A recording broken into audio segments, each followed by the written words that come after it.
Bonjour messieurs, bonjour à vous. Sébastien Leroy, vous êtes le directeur Open Innovation de Daher.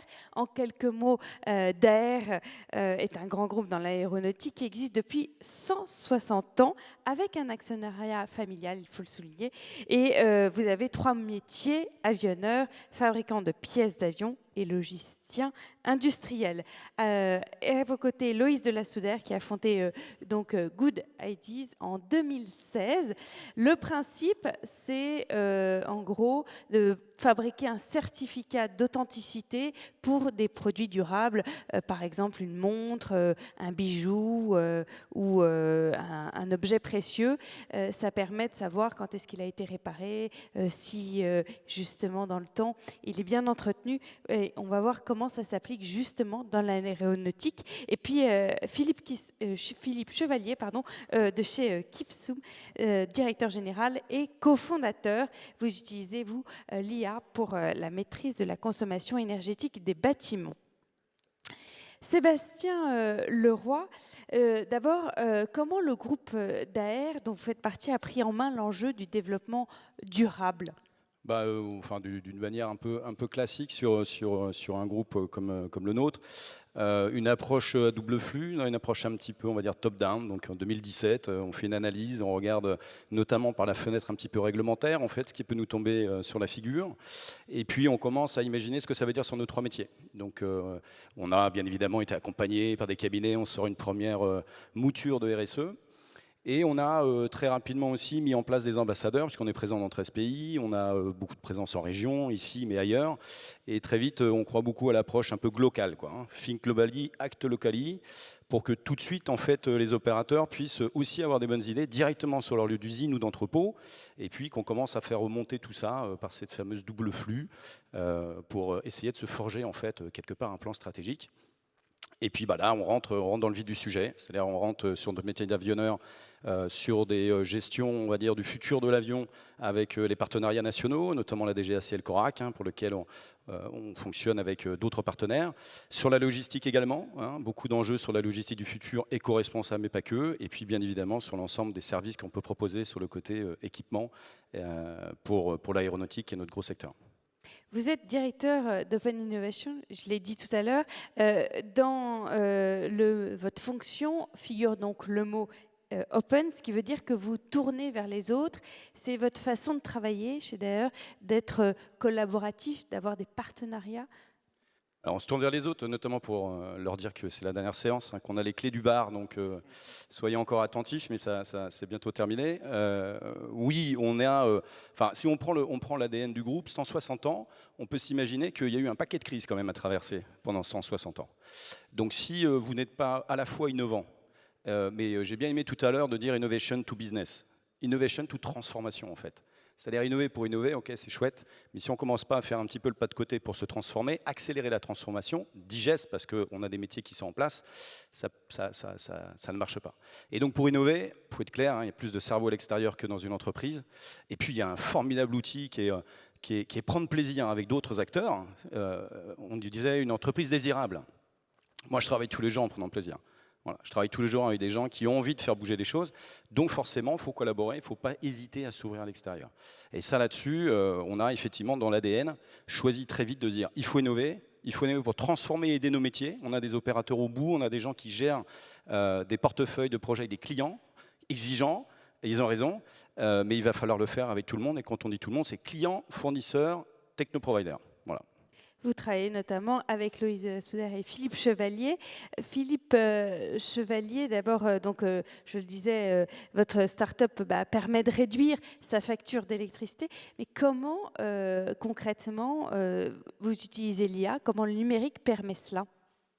Très bonne question. Donc, oui. Il marche parfaitement. Il marche parfaitement, c'est parfait. Donc effectivement, avant de parler d'IA et de rentrer dans ce détail, je rejoins un peu ce que tu disais, Sébastien, sur le lien entre entreprise et start-up. Avant de pouvoir faire de l'optimisation, il faut pouvoir qu'on ait l'opportunité de le faire. Et c'est vrai que Daher, au sein du Daher Lab et tout ce qui a pu être proposé, a permis d'ouvrir les portes à une start-up. À l'époque, on était 3, d'ouvrir l'entrée chez Daher, d'aller sur leur site et d'optimiser. Et là, quand on arrive sur un site, il faut savoir être flexible pour gagner progressivement en consommation d'énergie. Donc comment on fait? On va prendre un site qui va être plus ou moins instrumenté. On parle beaucoup de digital, de data, de 5G. Nous, dans l'optimisation énergétique qu'on voit, on va essayer de minimiser le nombre de capteurs. On a une approche très lean data. Par contre, cette data, elle va nourrir des modèles physiques extrêmement précis pour aller chercher de l'optimisation en prenant en compte les usages. Donc, ce n'est pas réduire pour dégrader le confort, c'est optimiser la conso et maximiser le confort. Donc, pour ça, il y a beaucoup de travail d'ingénierie, de modèles, d'utilisation de technologies, de data, mais au juste nécessaire. Donc, pour nous, on crée un jumeau numérique thermique et énergétique des installations. On l'a fait notamment à Saint-Nazaire au Hub Ouest sur une plateforme logistique qui a des 3 métiers de DR, de plus de 24 000 m². On a obtenu des gains de consommation supérieurs à 15% et un retour sur investissement inférieur à 1 an. Ce n'est pas parce que la technologie va faire des gains énergétiques qu'elle doit coûter cher. Elle doit être pensée intelligemment pour permettre le service, qui est le gain énergétique, se servir de la juste data. Je t'en ai parlé, voilà, on doit tous réduire la consommation. Moi, je suis venu en train et marche à pied. Et c'est un vrai ADN. Il n'y a pas que la 5G, il n'y a pas que la voiture. Il y a moyen de prendre de la data et de l'utiliser proprement. Et c'est pleinement ce qu'on a développé avec DAER. Vous, Loïs Souder, vous avez développé le certificat d'authenticité. Comment ça s'applique au monde de l'aéronautique? Oui, tout à fait. Nous, on utilise la data pour offrir du service à nos clients et pour renforcer la durabilité de leurs produits.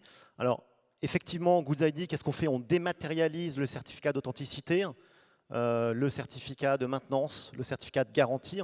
Donc, pour tous les produits durables. Pour nous, un produit durable, c'est un produit qui a plusieurs vies, qui a plusieurs propriétaires, sur lequel on peut faire des réparations, des maintenances, etc. Et donc, on permet à un émetteur d'émettre un certificat digital, donc de la data, et de la sécuriser dans la blockchain. Ce certificat digital, il est dynamique. On va pouvoir enregistrer de la data supplémentaire liée à des événements de la vie du produit. Pour une montre, par exemple, on va pouvoir enregistrer une réparation, un exercice de garantie, un changement de propriétaire, tout ça de manière anonyme.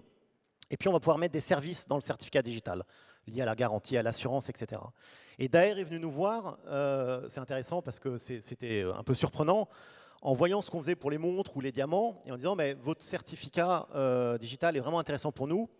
Bien sûr, il ne va pas servir à prouver la propriété de l'avion, ni l'authenticité de l'avion, comme dans certaines autres industries, mais on va enregistrer dans le certificat digital toute la maintenance réglementaire des avions, ce qui va permettre, quelque part, de digitaliser le carnet de maintenance, de le rendre infalsifiable grâce à la blockchain, et donc de rajouter de la confiance au produit pour le bénéfice des clients. Donc ça s'applique, ça permet d'avoir une industrie beaucoup plus durable et ça s'applique à toutes les industries, pas simplement l'aéronautique finalement. Exactement. Ces derniers mois, et ça fait écho un peu à ce qu'on disait dans d'autres tables rondes précédemment dans la journée, il y a d'autres industries, à la fois l'immobilier, à la fois la construction automobile, à la fois le retail, des revendeurs de lave-linge, on parlait beaucoup de lave-linge, qui viennent nous voir parce qu'ils cherchent une solution pour digitaliser le carnet de maintenance et le rendre infalsifiable. Ils cherchent une solution dans laquelle on puisse, dans un certificat, pouvoir rentrer, enregistrer tous les travaux, toutes les réparations, toute la maintenance sur un produit. En fait, la réalité, c'est que quand on connaît le produit, quand il y a de la data certifiée sur le produit, eh ben on va pouvoir notamment rallonger la vie du produit. Dans le cas d'un lave-linge, tout à l'heure on disait, bah oui, il ne dure plus 15 ans, mais les constructeurs devront se réinventer. Mais si on suit le produit, on sait quelle réparation a été faite, etc., ces acteurs-là vont finalement proposer du service et du service de réparation, de maintenance. On va prolonger la vie du produit grâce notamment... ce certificat de maintenance va être un outil dans cette durabilité. Si je peux juste compléter sur la partie de l'application avion, on a bien évidemment des similitudes qu'on peut faire avec la partie des automobiles. Lorsque vous vendez votre auto en fait, sur le marché de seconde main, vous n'avez pas la garantie en fait, de ce que vous avez trafiqué sur votre voiture.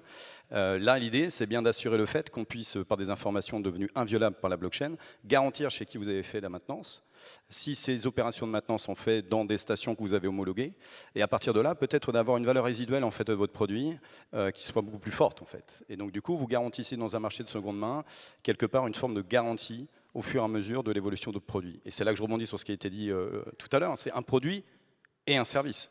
C'est-à-dire que là, pour le coup, on ne vend plus un produit, on vend un produit et un service grâce au numérique. Et puis, si on va un petit peu plus au bout, on voit bien que là, l'impact qu'on peut générer sur de l'éco-responsabilité, on vient changer l'appareil beaucoup moins souvent et on garantit auprès des autorités aussi une durabilité de l'appareil. L'automobile pourrait le faire. On peut imaginer une Ford Mustang qui pourrait être un vieux modèle, utiliser effectivement de la blockchain pour qu'entre des vieilles montres ou une vieille voiture, on puisse se passer ça sans qu'il y ait aucun risque de la valeur résiduelle de la voiture. Et je rebondis sur ce que tu dis, sur le service, les fonctions. Je prends dans notre cas, quand on fait de l'optimisation énergétique, ce n'est pas juste du one-shot, d'installer des capteurs. On ne vend pas des capteurs, on n'en a rien à faire. On prend juste les informations nécessaires et c'est un service de conseil, d'optimisation énergétique. On a modélisé le bâtiment et c'est comme ça accompagner nos clients sur la durée. C'est bien cette relation client, le service qu'on apporte, qui a beaucoup plus de valeur qu'un capteur ou envoyer des informations dans un cloud. Philippe Chevalier, comment vous disiez tout à l'heure qu'il fallait utiliser la big data? On l'a bien compris, la big data permet de tendre vers une industrie plus durable, mais comment utiliser cette big data de manière aussi durable, la moins polluante possible? Très bien. Alors, effectivement, nous, par rapport à d'autres fournisseurs de services, alors on parle de big data. Moi, j'insiste, je parle vraiment de lean data. Quand on va parler d'un bâtiment de 24 000 m², je ne vais pas mettre 70 capteurs. Je vais en mettre 10. 10 qui vont mailler proprement le système. Et c'est là où il faut comprendre ce qui se passe et pas juste traiter de la data en disant je vais faire une tendance, mais il me faut 50 000 mesures pour faire un modèle mathématique plus ou moins bidon. On va mettre des équations physiques, comprendre ce qui se passe, analyser ce que les gens disent sur place pour faire un modèle précis. Et un modèle précis n'a pas besoin de tonnes de data. Donc l'approche chez Kipsom, on a fait des full life cycle assessment, on a fait des labellisés Solar Impulse justement parce que notre approche, elle est particulièrement lean et évite de prendre des tonnes de data dont aujourd'hui on voit des dashboards énergétiques dont personne ne sait rien faire. Nous, notre approche est différenciante. Elle prend la data au juste nécessaire, la traite et optimise ensuite les organes de production ou de génération de factures énergétiques. Donc, chauffage, climatisation. Qu'est-ce qu'un grand groupe permet de vous apporter et inversement après, non, pour justement développer toute cette, aller vers cette big data, etc. et aller vers cette industrie plus durable? Oui, Héloïse, vas-y. J'y vais, ouais. Alors déjà, il faut souligner, Sébastien le mentionnait, déjà c'est très agréable de travailler avec Daher, donc c'est important. C'est très rare, c'est assez rare qu'un grand groupe se tourne vers des startups. Ça se fait, mais c'est assez rare. Donc ça, c'est vraiment intéressant pour nous. Et évidemment que pour nous, ça nous permet de travailler sur des business cases évidemment concrets, mais ça nous apporte une crédibilité exceptionnelle quand on travaille par exemple avec un acteur dans l'aéronautique. Donc de ce côté-là, c'est vraiment un deal gagnant-gagnant entre guillemets, puisque Daher a un besoin, nous on leur apporte de l'innovation, ils nous apportent évidemment leur expertise métier, leurs besoins métiers que nous on ne connaît pas évidemment. On mixte tout ça et puis ça leur permet d'apporter un service supplémentaire à leurs clients, donc de la valeur et de notre côté de la crédibilité. Alors, pour compléter, je rejoins sur l'opportunité avec Daher, je l'avais mentionné au tout début. Ce qui est intéressant, c'est qu'on voit des industriels qui disent venez jouer sur un terrain de jeu, là, allez, venir faire un POC, là, comme on dit, un proof of concept, et puis on verra plus tard. Avec Daher, il y avait quand même eu un vrai accompagnement. On a montré les bénéfices sur 2 sites. Et après, il y a un vrai lien avec les achats. Parce qu'il ne faut pas oublier un grand groupe, plus de 150 ans d'histoire, des magnifiques services achats, comme dans tout grand groupe.